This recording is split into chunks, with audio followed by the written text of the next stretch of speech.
Hello everyone, welcome back to my video channel. Uh, in this video we will learn about the skin derivatives, that is horn, hoof, carapace and plastron. Okay, so first we will start with carapace and plastron. So what are these carapace, plastron, hoofs and horns?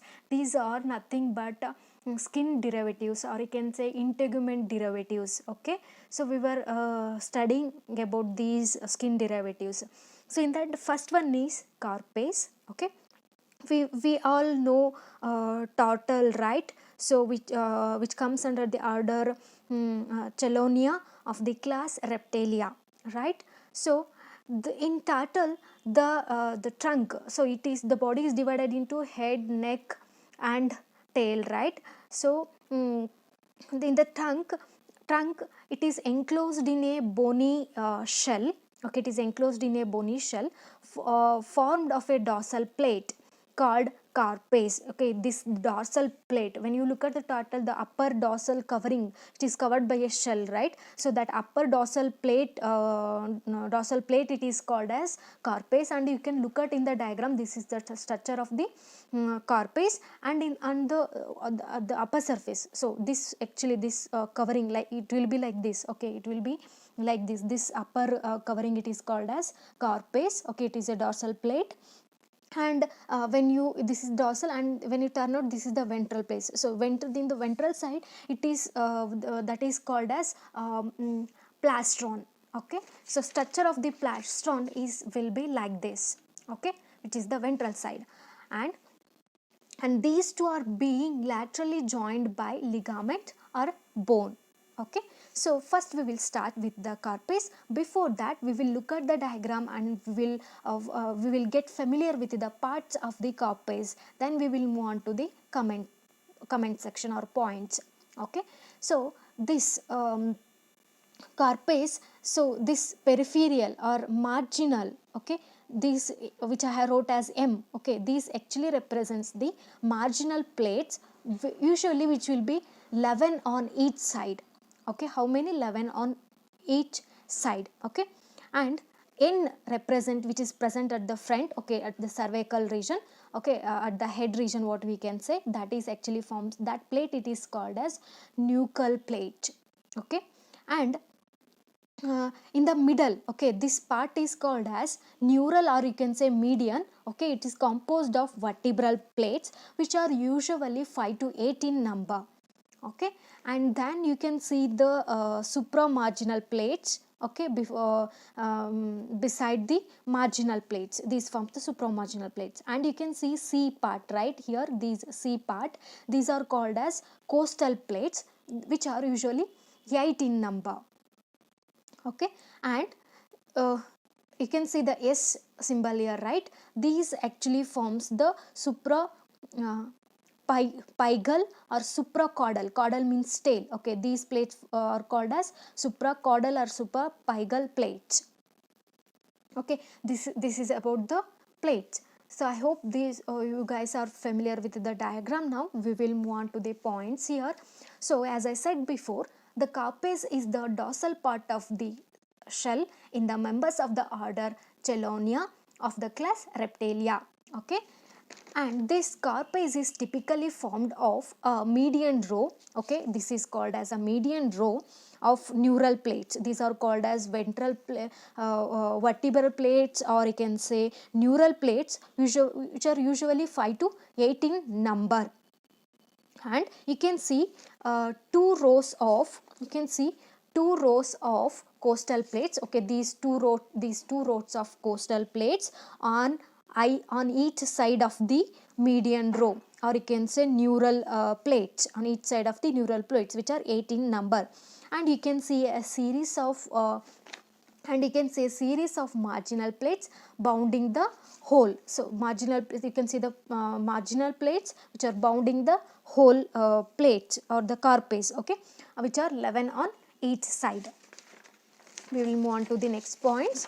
And in front of the first neural plate is a large nuchal plate. So as I said, in front of the in front of this first neural plate, there is a large nuchal plate. This is okay.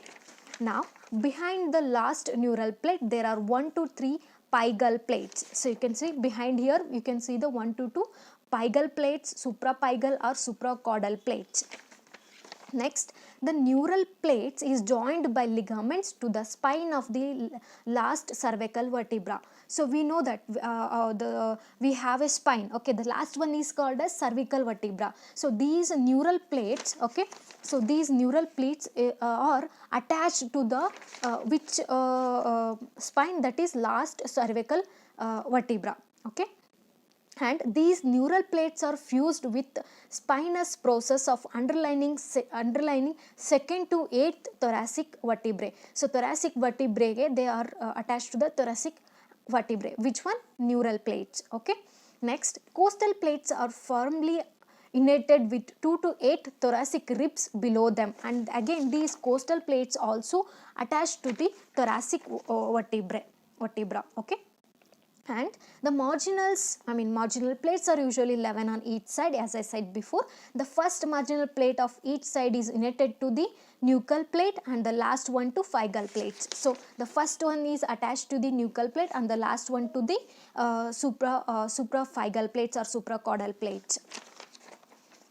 Next, the first two pygal plates are fused and innerted to the 8th costal plate, and the last one hinders the marginals. Here the first two, these pygal plates are attached to the marginal plates and out to the last 8th costal plates. Okay, so these two are fused here. These pygal plates are fused, and again in turn they are fused with the 8th costal plate and the last marginal plates. Okay, then the costal and the neural plates arises as an independent ossification and later fused with the vertebrae and ribs. Okay, so these costal and neural plates, while they are arising, while they are developing, they are developing as independent ossification, like independent whole. Okay, so and later they fused with the vertebrae and the ribs.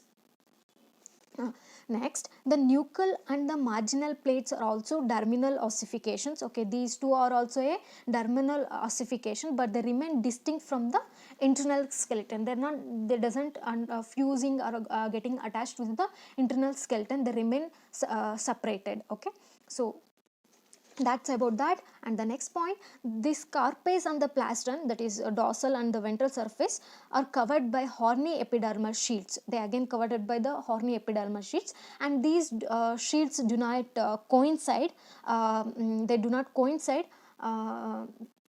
They do not coincide with the underlying bony plate, but are so arranged as to cover the sutures of the lateral in the sides. Okay, sides in suture attach ಆಗೋ ಥರ arrange ಆಗಿರುತ್ತೆ.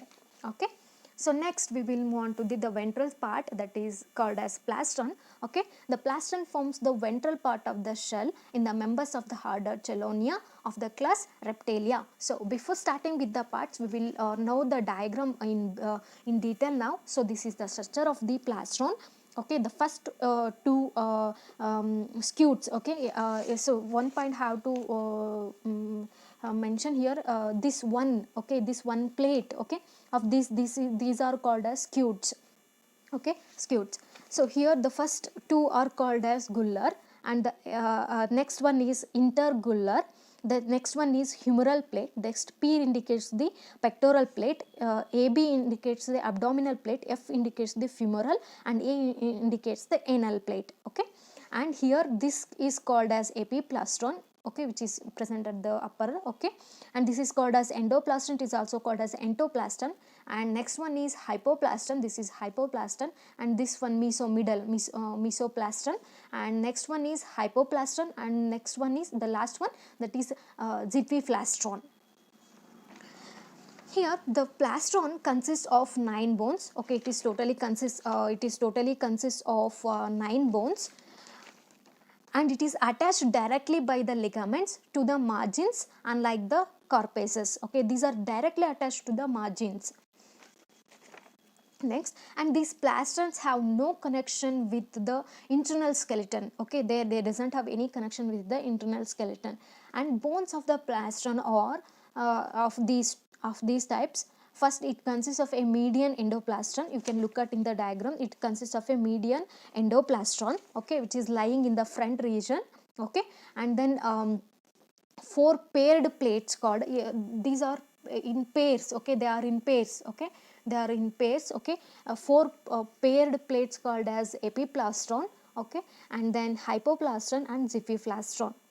This endoplastron, okay, this endoplastron is considered as homologous with the interclavicles, okay, interclavicles, and this epiplastron is homologous with the clavicles, and the remaining plates are corresponds to the abdominal ribs, and the bones of the plastron are not developed alike in all chelonians, and means it is not similar in all turtles and tortoise, okay, because here you can see here in land tortoise which are living on the land, okay, the bones are all joined at their margins. So in the margins the bones are all joined, okay, in the land tortoise to form the continuous plates.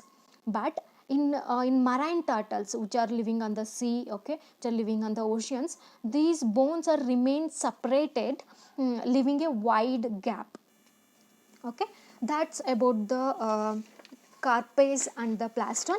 In the next video we will discuss about the hoofs and horns, okay, this other 2 types of skin derivatives, okay. I hope this video is helpful for you all, and if you like this video please do share and subscribe. Thank you everyone.